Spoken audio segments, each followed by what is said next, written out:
Greetings, Keishlings, Keishan Prime here with another Power Up video. Today we're doing Korea 10 of Kingdom. It's a series I've been reading for a while. I don't cover it on the channel, but it's a good series. I very much enjoy it, so thank you for the recommendation, Richard. But yeah, I read it for the better part, binge reading it through 2019, and the last couple of months I've been reading it week to week. And chapter 617 gave me problems. Yeah, 10 wasn't in the best way. And I think some of these ideas that I have might do her a world of good. Be it I was coming up with them like months ago, but because, you know me, hey, anything can improve, right? But yes, with all my power-up videos, you have equipment, general power-up concepts, and super moves. But because Kingdom is fairly realistic and everything, they don't have the kind of potential that regular shonen do for super moves, so that's going to be discounted in this video. But yes, let's get on with the equipment, shall we? The first one is simply just a short bow. Because like long bows are made for like longer range, because they're like harder to pull back and everything. But I think lightweight, short bow, very effective, and the main reasons for why this would be good is because in the Bayu arc, or Battle of Bayu arc, her and fellow strategist apprentice Moki were at a fortification overlooking the battle, miles away, mind you. But she could see like all the people like moving around in fairly good detail, even at such a distance. And I was like, she has impeccable eyesight, so why not utilize that to be like basically a ancient sniper, you know? And you're probably wondering, where would she learn such bowmanship? You know, like even if she, you know, gets a bow in her hand, she still needs a proper teacher. Well, she actually has quite the array of teachers in the form of at least 2 people in her own Haishin unit. In the form of Jin and Tan. These 2 archers were actually trained by their father, who is one of the 10 greatest, I almost said swordsmen, bowmen in the whole series. And I thought they would happily train their strategist. You know, if it keeps her safe and alive, why not teach her? I mean, it's just better for the whole thing. But yeah. We saw in 617 like her being injured and everything, so self-defense is a big thing that I want to cover in this video. But we saw in 618 the 2 brothers showing their various skills, like the height of their abilities. I mean, Jin was running around taking people out with a bow while he has an injured hand, mind you, and his less confident brother Tan was like keep blasting with arrows. It was quite weird, taking their heads off. So they have quite the skill level. It would just be, you know, a no-brainer to learn from them. But yes, to accompany this short bow, she would have owl feather arrows, you know, as the fletching, you know, to keep with her owl theming. Also, the owl theming really helps with the video ideas.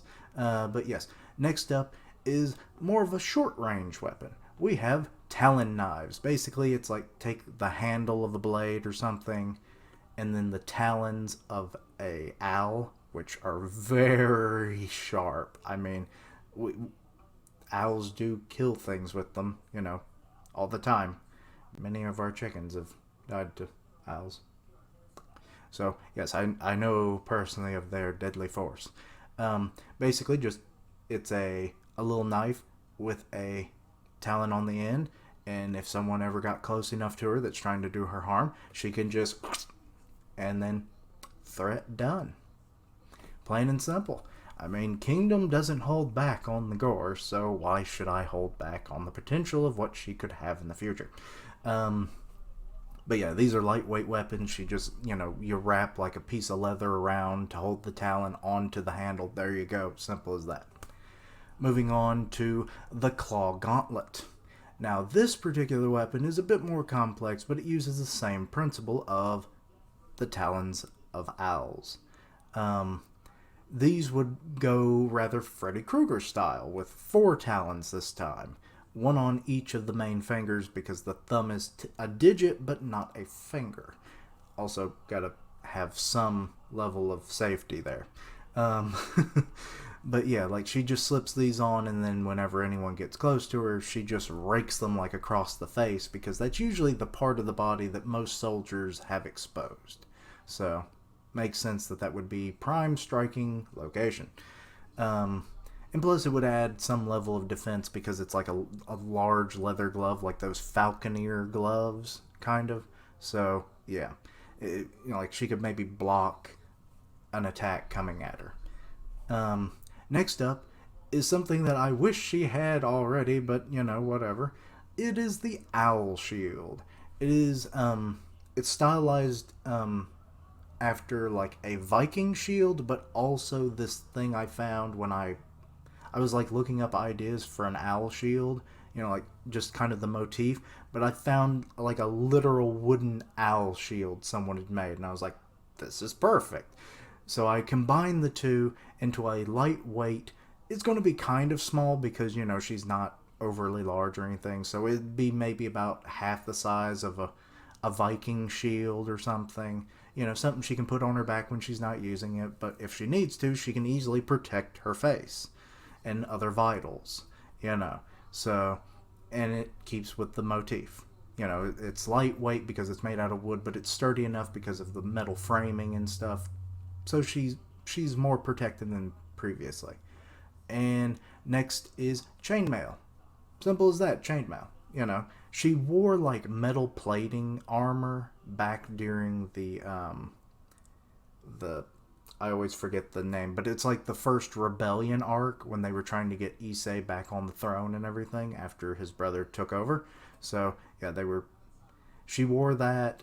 It saved her and everything, but she hasn't since worn it, presumably because now that she's strategist and everything, she's not in the front lines as much. So, but I thought chainmail, it's lightweight, so she keeps flexibility. It doesn't weigh her down and everything. So I think it would work, and plus it protects her from the arrows that would otherwise maybe end her life.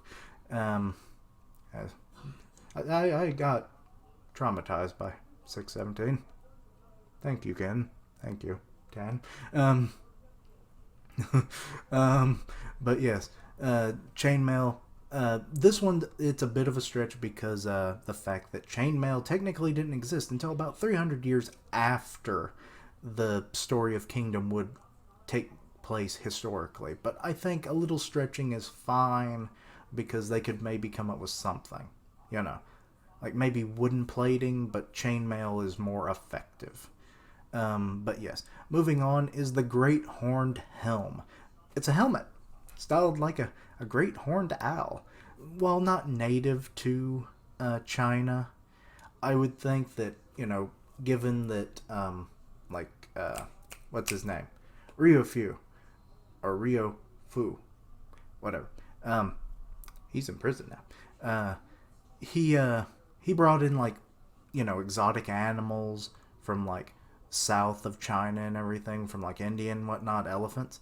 So it's like, they might import a great horned owl, and people see it, and she'd be like, ooh, an owl, and it's cool looking with its, ears, and it's like, I want a helmet like that. I could see Tin doing that. It would be quite adorable.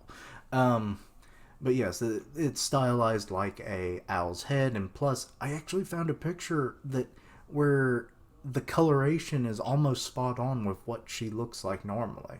So the coloration and everything, perfect idea. Helmet needed because protect from headshots. And then you got the shield to cover the face, the helmet to cover all other sides. We got it gold. But yes. And finally, we have a pet owl. Yes. Why don't we just go full on owl with this? I don't know what to call it, but it's just a pet owl, Its main functions would be a nighttime messenger. Because we've seen in the series up until this point that the whole thing with like hawks and like falcons being used as messenger birds to, airmail reports from battle, or, to the king and everything. So it makes sense. But at night, that's not as effective. But if you use owls in that meantime, you can get things done 24/7. It'll basically be like instant messenger or Twitter or any other social media where you use hawks and stuff during the day, but you use owls at night, and they could even transition this to be like uh, nationwide for all of kin to be like this, so that they have a 24-hour, you know, source of information. It would revolutionize warfare for them. But like it would start with her, because her whole owl theming, and then people will be like, "Why didn't we think of this sooner? God, we're idiots." But also, it has a secondary function. It's a nocturnal hunter, so especially in the case of the Western Zhao invasion arc, where all of Ken's food has basically been taken out of the equation, and they're running on fumes weeks after this campaign started.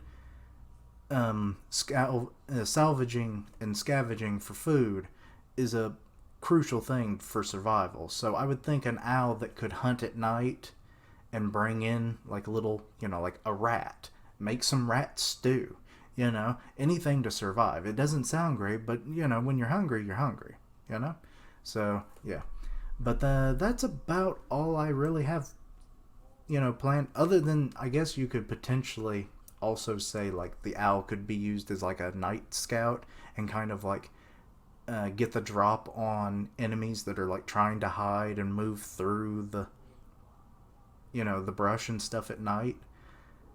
It works. But yeah, those are like my main ideas.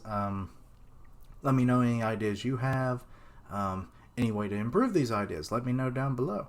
And yeah, but anyway, I stream on Twitch 3 days a week, Tuesdays, Thursdays, Saturdays, upload them to YouTube the next day in that cycle. I'll be trying to get the manga podcast back up and running with Griever. Go check out his channel. And yeah, check out all my other videos, all that stuff. Links to all my social medias and such down below. And until next time, Keishlings, roll out!